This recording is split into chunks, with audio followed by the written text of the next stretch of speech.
Okay, so I'm going to do problem 7 off the chapter 13 worksheet next.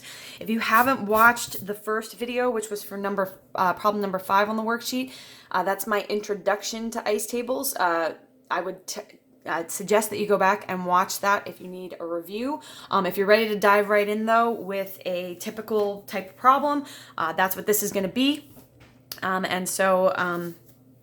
Feel free to follow along in the worksheet for this problem if you want to see it all written out. There's also a key posted for this problem, so you can take a look at the key if you need to after watching this video. But yeah, let's get started with this. So in this problem, I'm given this equilibrium reaction.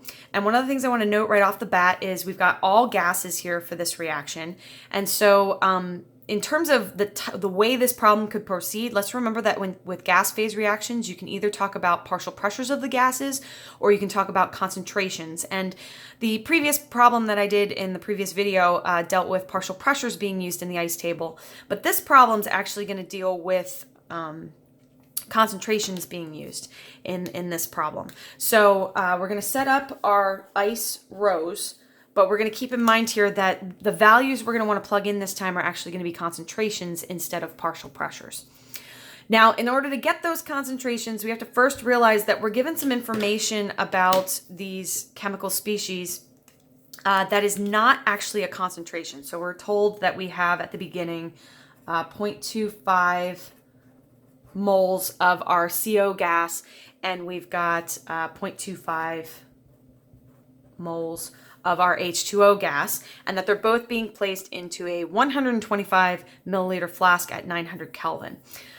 So notice here, as with the previous problem I discussed, we're only starting with reactants, right? This is what's being placed into the flask. It's a common way to start a reaction is just to put reactants in. And so we know that in this situation, Q is going to be equal to 0, which is going to be less than K.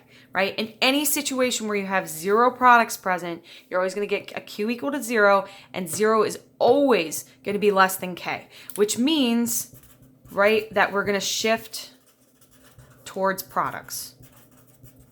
And that's important for our change row because it's going to tell us which direction we're going to be moving in. It's going to tell us which side needs to have negative X's and which side needs to have positive X's. So it's always really important to kind of think about that at the beginning. However, I can't just put in this 0.25 moles for my ice row because I need to have either concentrations or partial pressures plugged in. Now, I'm told that this is the number of moles going into a 125 milliliter flask, and it's a good thing here, to save a little time, that we have the same number of moles for both because I only have to do this calculation once. Essentially, to get the concentration of the CO gas, I'm just going to take the 0.25 moles and divide it by the 125 milliliters, but I want to make sure that that is in liters. And so this is going to give me a concentration of the CO gas that is equal to 2 molar. And since I had the same number of moles for my H2O, my concentration for my H2O gas is also going to be 2 molar.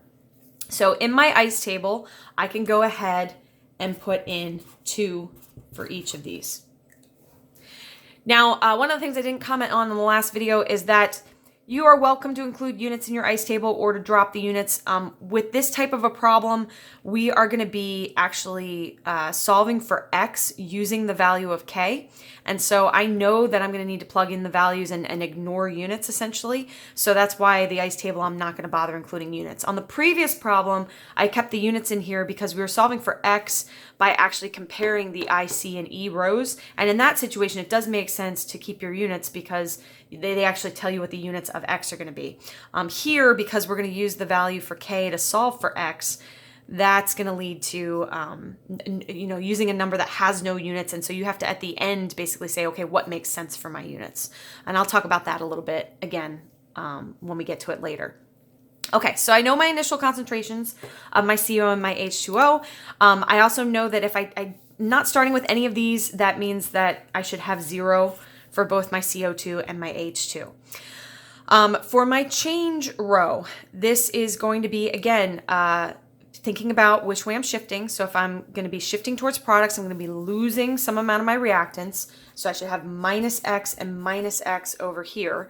And again, your X values need to have the same coefficient as the chemicals in the reaction. We want to maintain that stoichiometric relationship all the way across our change row here, because when the reaction reacts, it always reacts in stoichiometric ratios. So X is one of the only things in these types of problems which should maintain that stoichiometric ratio. Your initial values can be drastically off, and your equilibrium values can be drastically off from the stoichiometry of the reaction, but your X values will always match the stoichiometry of the reaction. So we're losing some amount X of both of those, and we know that we're gaining some amount X on this side. And again, this one's a fairly easy one because we have all one-to-one-to-one relationships across this reaction, so we don't have any coefficients for our X's here. And we're also going to see that there's a couple things about this problem that are going to make the math a little easier, and I'll point those out now so that you know to recognize this when you're working a problem. When we have all these X terms looking basically the same, they're all one-to-one-to-one, and we have 2 on the left and 2 on the right, it's matching essentially. And note that our starting concentrations are the same. This means the math is going to be pretty easy later on in this problem. And I'm noticing that already as I'm starting here, because I know to recognize those patterns, and I know that means my math's going to be a little bit easy. But let's keep going here. Remember that for the equilibrium row, if you're given information about equilibrium, that's usually what's going to go in here, and that's going to allow you to then solve for X. But in this problem, we're not told anything about the values we have at equilibrium. So we're just going to go ahead and add together the I and C row, and we're going to write out what our equilibrium values should be in terms of X. So we're going to have 2 minus X for both of these first reactants, and we're going to have X and X for both of the products. And again, noticing the symmetry here, that's going to make the math easy. If you don't remember here, that adding these together to get these terms, sometimes this can get kind of crowded, so I tend to put parentheses around these expressions just to keep them nice and separated so I can tell and make sure that I'm grabbing the correct thing for each chemical. You don't have to do that. It doesn't mean that we're necessarily going to multiply these together. That's not what I'm intending to indicate with these. I'm just using parentheses to kind of make sure everything is contained and obvious for what lines up with each chemical. Okay, so now that we have all of these terms at equilibrium in terms of X, now we can think about K. Now in this problem, we were told that K, C, is equal to 1.56. And so I'm going to be setting my equilibrium expression equal to 1.56. Now, let me start off by writing the generic form of this expression. I'm going to have the products over the reactants. So the concentration of my H2 times the concentration of CO2 over the concentration of CO times the concentration of the H2O. And I'm going to go ahead and bring this down here. I'm going to keep the fact that this has to be equal to 1.56. And now I'm going to plug in these equilibrium values that I have in terms of X for each one of these things in the expression. So for both the things on my product side, they're both X. So I'm going to have X times X, which is just going to be X squared, right? X times X. And on the bottom, I'm going to have 2 minus X for this one and 2 minus X for this one. So I have this times this. So that's also going to be 2 minus X squared. Now, this is where, again, I said the math is a lot easier here because we're going to note the symmetry in this problem. We've got the same thing times the same thing on the top. We've got the same thing times the same thing on the bottom. This gives us 2 squared terms. So if we want to solve for X, your easiest first step to do here is to square root both sides of this equation, right? If I square root both sides, I'm going to get, let's see here, oops, I don't have this value written down. Let me calculate it real quick. Okay, so I'm going to get 1.2489. There's a bunch of digits here, but my sig figs are just 3, so I'm just going to mark the third digit. So that's the square root of 1.56. And the square root of this whole thing is just going to take away these squares. So I'm going to have X over 2 minus X. And so now this makes this a lot simpler to solve, right? There was no point in foiling this out up top here because we had 2 terms that were squared. And algebraically, the easiest way to simplify that is to go ahead and just square root both sides. So Watch out for this, because this sort of simplification is a really easy way to shortcut things so that you don't have to do a ton of nasty algebra. So if you notice this sort of a relationship in other problems, be mindful of that step that will allow you to make things go a lot faster.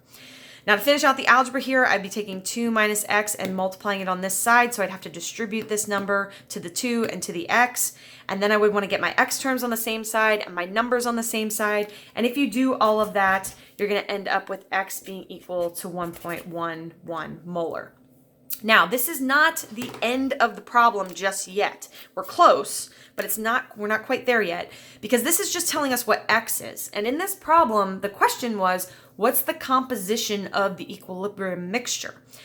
When they ask that question, what they want to know is, what are these values at equilibrium for each one of these chemical species? So what are the concentrations? Now, notice that by solving for x, we actually have already determined our CO2 and our H2 concentrations. So that part is usually pretty quick. And once you get x, if you have anything that's equal to x, you have the value.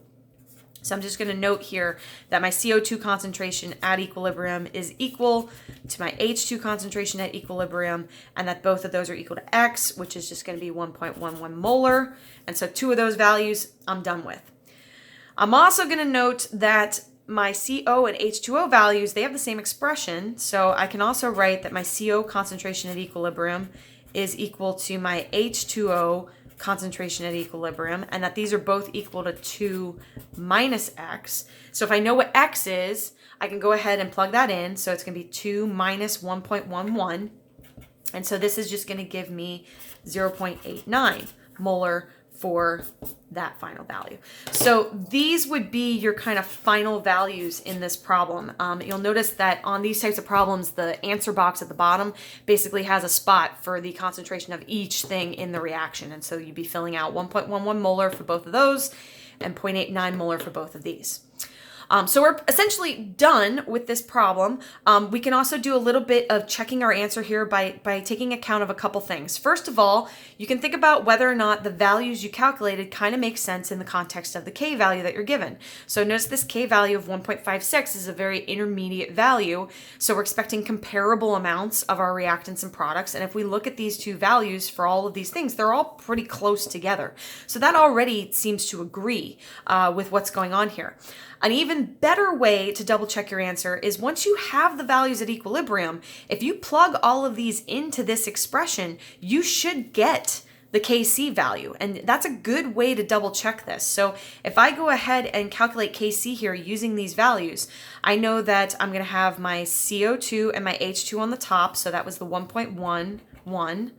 And I know that that's going to be squared because they're both the same value. I know on the bottom, I've got my CO and my H2O, which is 0.89, and I've got both of those equaling that same value, so that's also going to be squared on the bottom.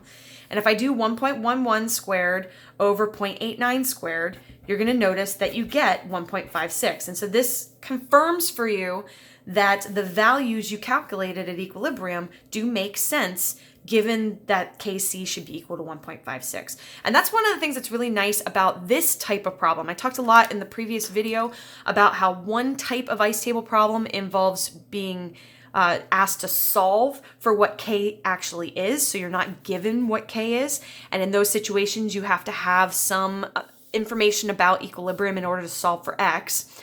This is the other type of problem where you're given K, and therefore you're going to use what K is to solve your X values. And then what you're actually looking for is not to solve what K is, but to actually solve what the equilibrium looks like in terms of, what concentrations do you have at equilibrium, or what partial pressures do you have at equilibrium. And what I really like about these types of problems, which tend to be a little bit more common, is that you always have this way to double check things at the end, because you can always plug your final values back into K and solve for it and make sure that it matches what you were given. And that's always a really nice way to sort of feel more confident about your answer. And it's not something that I will usually have points accounted for on an exam, but if you do this on an exam, it's definitely a good way to help yourself, feel better about the problem, or to make sure that you didn't make a mistake somewhere in your math. Because a lot of times people just make mistakes in the algebra, and that leads to wonky answers at the end. Okay, so that is that problem. I want to refer you guys to the next problem in this packet is problem number 8. Problem number 8 also deals with concentrations, but it has the approach of actually solving for K. And so this one will, number 8 will basically take something that looks a little bit similar to this, because you're going to have to be doing the concentrations and considering that, but it'll be more similar to those previous problems we were looking at, where you're going to solve for X by using some information that you were given about the equilibrium. So I encourage you to go ahead and look at number 8 next and see if you can solve that on your own. Again, the key is posted, so you can look at that if you need to. And then I'm going to have one more video here for you guys to watch that deals with an assumption that we can make when the math here doesn't work out as nicely as it did in this situation. So we're going to have situations where you're not going to have this symmetry in these equilibrium values. And when that happens, you get really nasty expressions here for setting equal to K. And it can lead to a situation where you'll get an X squared term and an X term and a number term. And those of you that are more math inclined are going to know that that's a quadratic equation. And in order to solve that, you need to use the quadratic formula.